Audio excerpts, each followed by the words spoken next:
Assalamualaikum warahmatullahi wabarakatuh. Apa kabar sahabat semua? Selamat datang di channel ini, tempat di mana cerita penuh aksi dan keadilan tersaji dengan epik. Dari kisah heroik hingga konspirasi tersembunyi, semua ada di sini. Siapkan diri kalian untuk menikmati cerita-cerita seru yang akan mengguncang emosi dan memacu adrenalin. Jangan lupa like, tinggalkan komen sholawat untuk Nabi Muhammad dan dari mana kalian berasal ya. Seru banget bisa tahu asal kalian dari mana. Klik subscribe supaya nggak ketinggalan cerita terbaru. Let's go! Kisah ini dibuka dengan pemandangan yang mengerikan dan membingungkan. Kaki seorang polisi, Pak Bajuri, tiba-tiba mengalami perubahan yang drastis. Dahulu, kaki itu adalah simbol kekuatan dan ketegasan, bagian dari seragam yang dihormati. Kini, kaki itu membengkak secara tidak wajar, ukurannya membesar hingga menyerupai kaki gajah. Warna kulitnya berubah menjadi kehitaman, dengan semburat biru yang menandakan adanya pembusukan di dalam. Bau busuk yang menyengat menguar dari kaki itu, memenuhi ruangan dan membuat orang-orang di sekitarnya merasa mual. Bahkan, aroma busuk itu seolah menembus dinding dan menyebar ke seluruh rumah dinas Pak Bajuri yang megah. Rumah yang seharusnya menjadi tempat perlindungan dan kebanggaan, kini berubah menjadi sumber malapetaka. Pak Bajuri sendiri duduk terpaku di kursi, wajahnya pucat pasi menahan rasa sakit yang tak tertahankan. Dahulu, ia adalah sosok yang gagah dan berwibawa, seorang aparat penegak hukum yang disegani. Namun, kini ia hanya bisa merintih kesakitan, menatap kakinya yang hancur dengan tatapan kosong.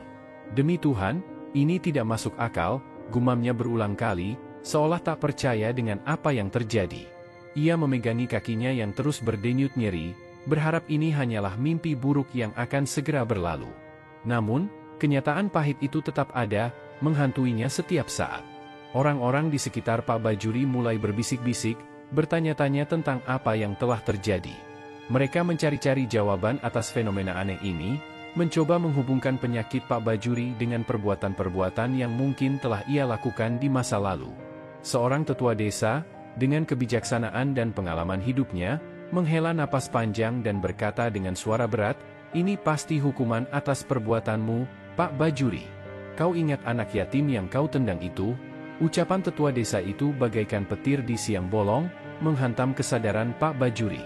Ingatannya langsung melayang ke kejadian beberapa hari sebelumnya, ketika ia kehilangan kendali dan melakukan tindakan keji terhadap seorang anak yang lemah.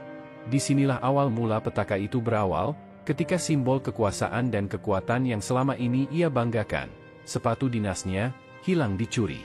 Kehilangan itu memicu amarahnya, membutakan hatinya dari rasa belas kasihan. Ingatan Pak Bajuri melayang ke beberapa hari yang lalu, sebuah malam yang mengubah hidupnya. Malam itu, ia baru saja pulang dari tugas, mengenakan seragam kebanggaannya.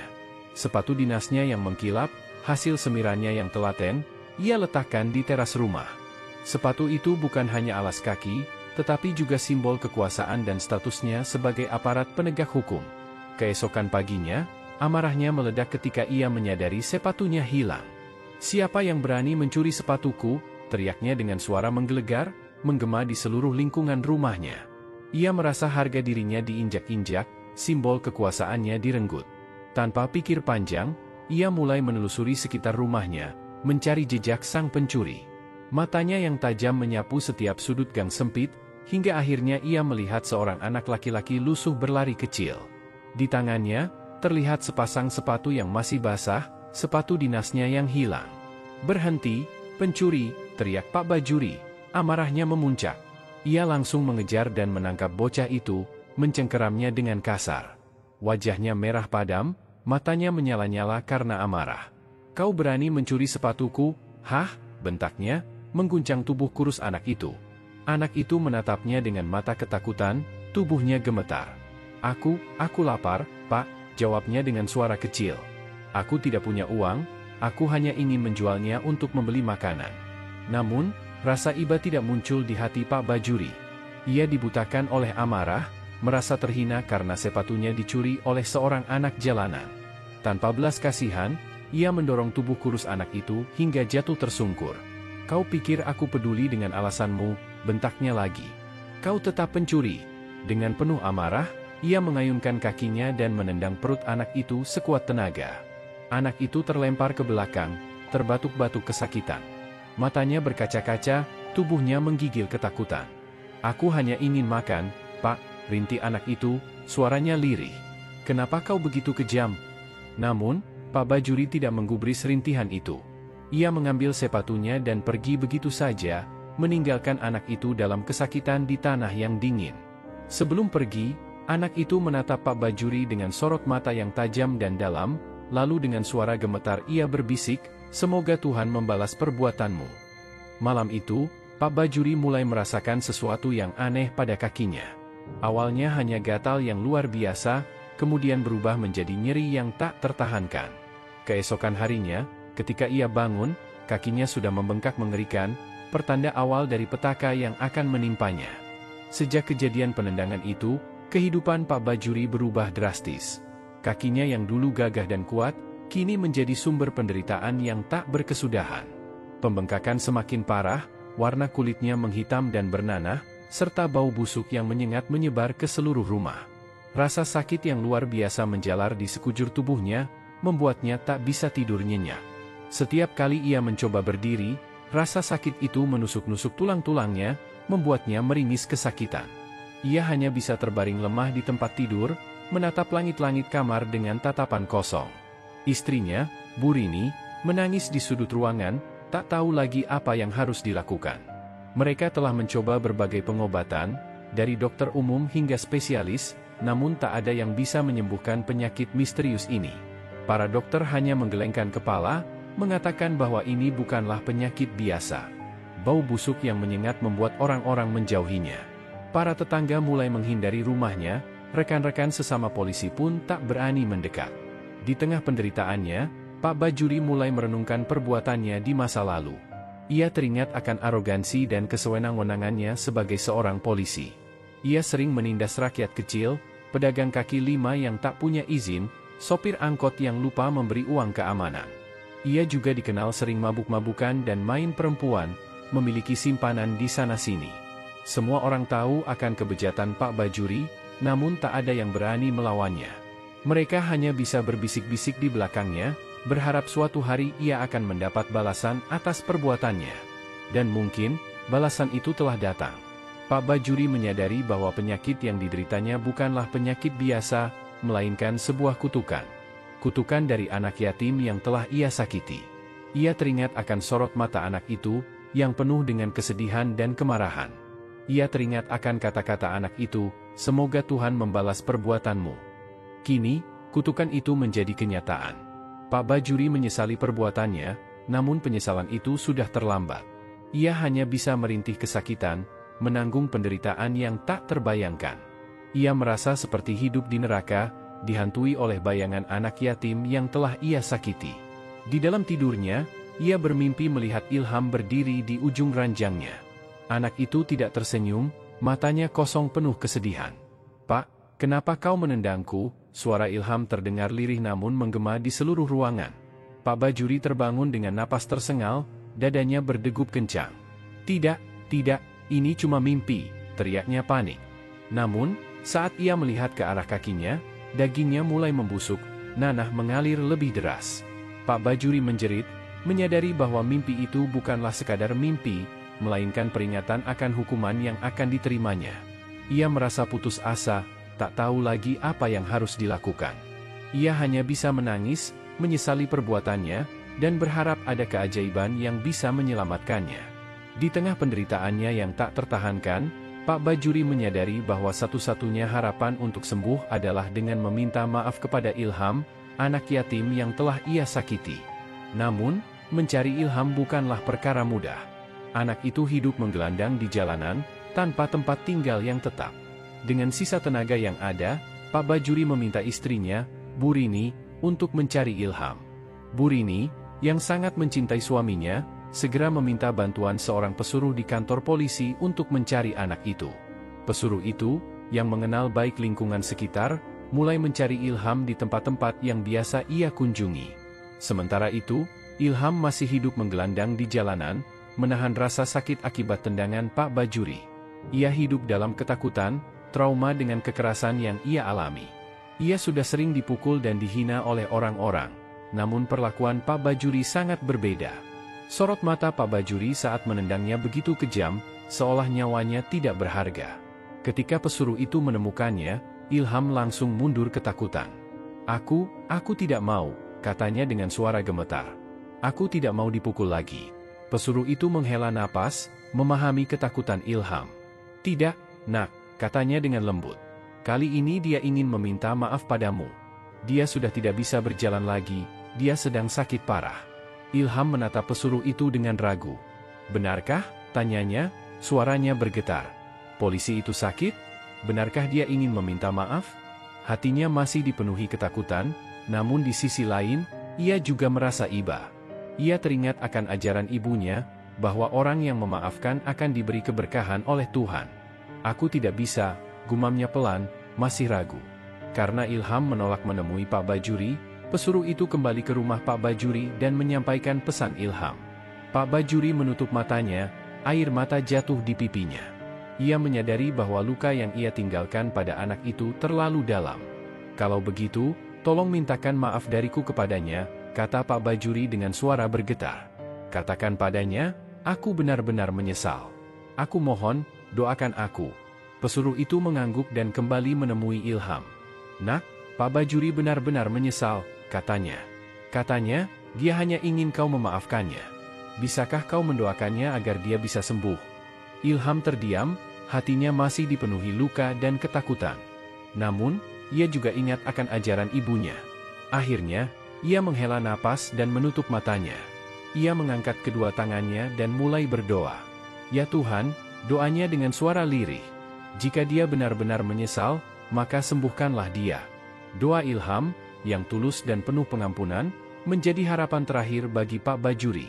Di tengah keputusasaan,nya Pak Bajuri berharap doa itu akan didengar oleh Tuhan, dan ia akan diberi kesempatan untuk menebus kesalahannya. Malam itu, setelah berjam-jam menangis dan menyesali perbuatannya, Pak Bajuri tertidur lelap. Dalam tidurnya, ia bermimpi melihat Ilham berdiri di hadapannya. Namun, kali ini, Ilham tidak lagi menatapnya dengan sorot mata yang penuh kesedihan dan kemarahan.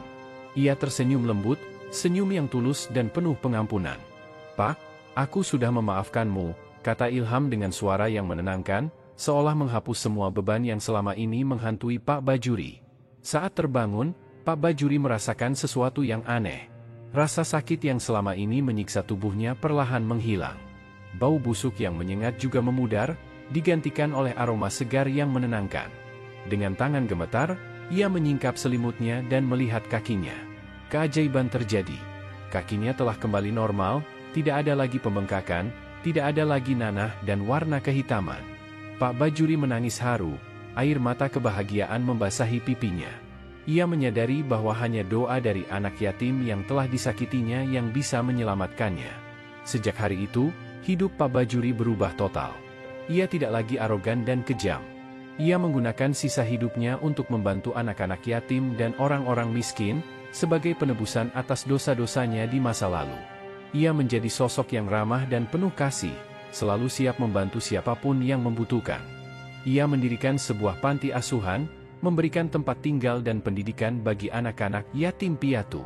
Ia juga sering mengunjungi panti-panti jompo, memberikan perhatian dan kasih sayang kepada para lansia yang kesepian. Ia menjadi teladan bagi masyarakat, menunjukkan bahwa setiap orang bisa berubah menjadi lebih baik. Ilham, anak yatim yang telah memaafkannya, tidak pernah meminta imbalan apapun. Ia hanya melanjutkan hidupnya, berharap tidak ada lagi orang sepertinya yang harus mengalami kekejaman dari mereka yang berkuasa. Ia menjadi sosok yang kuat dan mandiri, belajar dari pengalaman pahitnya untuk menjadi pribadi yang lebih baik. Kisah Pak Bajuri dan Ilham menjadi pelajaran berharga bagi semua orang. Kisah ini bukan hanya sekadar cerita, tetapi juga sebuah pengingat bahwa kesewenang-wenangan akan berujung pada penyesalan, dan kekuatan maaf dapat mengubah segalanya. Cerita ini diangkat dari kejadian yang sering terjadi di sekitar kita, di mana kekuasaan seringkali disalahgunakan untuk menindas yang lemah. Namun, di balik setiap kekejaman, selalu ada harapan akan perubahan dan penebusan. Cerita ini tidak bermaksud menyudutkan pihak manapun, tetapi lebih sebagai renungan bagi kita semua. Bahwa setiap tindakan memiliki konsekuensi, dan bahwa setiap orang memiliki kesempatan untuk berubah menjadi lebih baik. Semoga kisah ini dapat menginspirasi kita semua untuk menjadi pribadi yang lebih baik, untuk saling mengasihi dan memaafkan, dan untuk selalu berbuat baik kepada sesama. Kisah Pak Bajuri dan Ilham bukan sekadar dongeng pengantar tidur. Ini adalah cermin yang memantulkan realitas kehidupan, di mana kebaikan dan keburukan saling beradu, dan pengampunan menjadi jembatan yang menghubungkan kedua sisi. Pak Bajuri, yang dulunya dikenal sebagai polisi arogan dan kejam, kini menjadi sosok yang dihormati dan dicintai. Ia tidak lagi mengejar kekuasaan dan materi, tetapi fokus pada pelayanan dan pengabdian. Panti asuhan yang didirikannya menjadi rumah bagi puluhan anak yatim piatu, memberikan mereka pendidikan, kasih sayang, dan harapan akan masa depan yang lebih baik. Setiap hari, Pak Bajuri menghabiskan waktunya bersama anak-anak itu, bermain, belajar, dan berbagi cerita. Ia menjadi sosok ayah yang mereka rindukan, memberikan mereka teladan tentang bagaimana menjalani hidup dengan penuh integritas dan belas kasihan. Ilham, yang dulunya hidup dalam ketakutan dan kesendirian, kini tumbuh menjadi pemuda yang kuat dan mandiri. Ia tidak menyimpan dendam atau kebencian di hatinya, tetapi memilih untuk memaafkan dan melanjutkan hidupnya dengan penuh semangat. Ia belajar dengan giat, meraih prestasi di sekolah, dan bercita-cita untuk menjadi orang yang berguna bagi masyarakat. Sesekali, Ilham mengunjungi Pak Bajuri di panti asuhan. Mereka berbagi cerita, tertawa bersama, dan mengenang masa lalu yang penuh liku. Tidak ada lagi rasa takut atau canggung di antara mereka, yang ada hanyalah rasa syukur dan persahabatan yang tulus. Kisah Pak Bajuri dan Ilham menyebar luas, menjadi inspirasi bagi banyak orang. Mereka membuktikan bahwa perubahan itu mungkin, bahwa pengampunan itu menyembuhkan, dan bahwa kebaikan selalu menang pada akhirnya. Setiap tahun, Panti Asuhan Pak Bajuri mengadakan acara peringatan, di mana mereka mengundang anak-anak yatim piatu dari seluruh kota untuk berbagi kebahagiaan. Acara itu menjadi simbol harapan dan persatuan, mengingatkan semua orang bahwa mereka tidak sendirian, bahwa ada orang-orang yang peduli dan siap membantu. Di akhir acara, Pak Bajuri selalu berdiri di panggung, menatap wajah-wajah ceria anak-anak itu, dan tersenyum dengan tulus. Ia tahu bahwa hidupnya telah berubah, bukan karena kekuasaan atau kekayaan, tetapi karena kekuatan pengampunan dan kasih sayang. Dan di suatu tempat, di antara kerumunan anak-anak itu, Ilham berdiri, menatap Pak Bajuri dengan bangga. Ia tahu bahwa kisah mereka adalah bukti nyata bahwa keajaiban itu ada, bahwa kebaikan selalu menemukan jalannya, dan bahwa harapan tidak pernah mati. Kisah Pak Bajuri dan Ilham adalah kisah tentang penebusan, pengampunan, dan harapan. Ini adalah kisah tentang bagaimana dua orang yang berbeda, dari latar belakang yang berbeda, menemukan jalan mereka menuju kebaikan, dan menginspirasi dunia di sekitar mereka. Dalam ajaran Islam, mengasihi anak yatim adalah salah satu perbuatan mulia yang sangat dianjurkan. Anak yatim, yang kehilangan sosok pelindung dalam hidupnya, membutuhkan perhatian, kasih sayang, dan dukungan dari orang-orang di sekitarnya.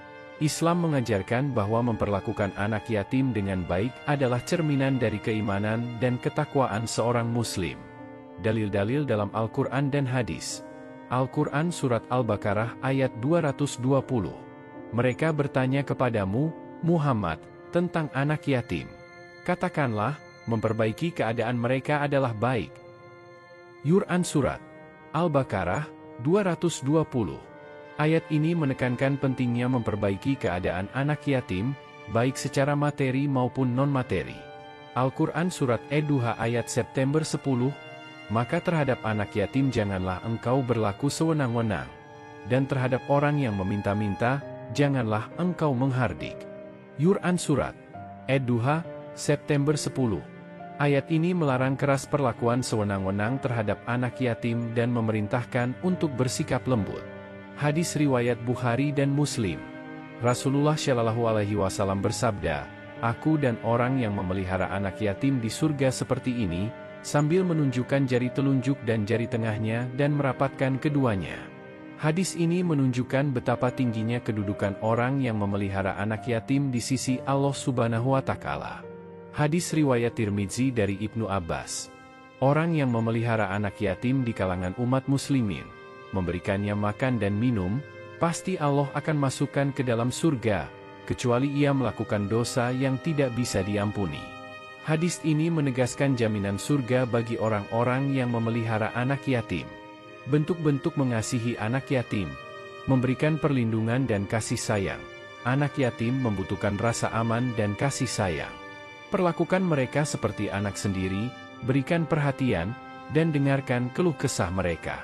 Memberikan bantuan materi: bantu mereka memenuhi kebutuhan dasar seperti makanan, pakaian, dan tempat tinggal. Dukung mereka dalam pendidikan dan kesehatan. Memberikan pendidikan yang baik: pendidikan adalah kunci untuk masa depan yang lebih baik. Bantu mereka mendapatkan pendidikan yang layak agar mereka bisa mandiri dan sukses. Tidak berlaku sewenang-wenang, hindari perlakuan kasar atau merendahkan. Perlakukan mereka dengan hormat dan adil. Menjaga harta anak yatim: jika Anda dipercaya untuk mengelola harta anak yatim, kelolalah dengan amanah dan jujur. Mengasihi anak yatim adalah investasi akhirat yang sangat berharga. Dengan berbuat baik kepada mereka, kita tidak hanya membantu mereka menjalani hidup yang lebih baik, tetapi juga meraih ridha Allah Subhanahu wa Ta'ala.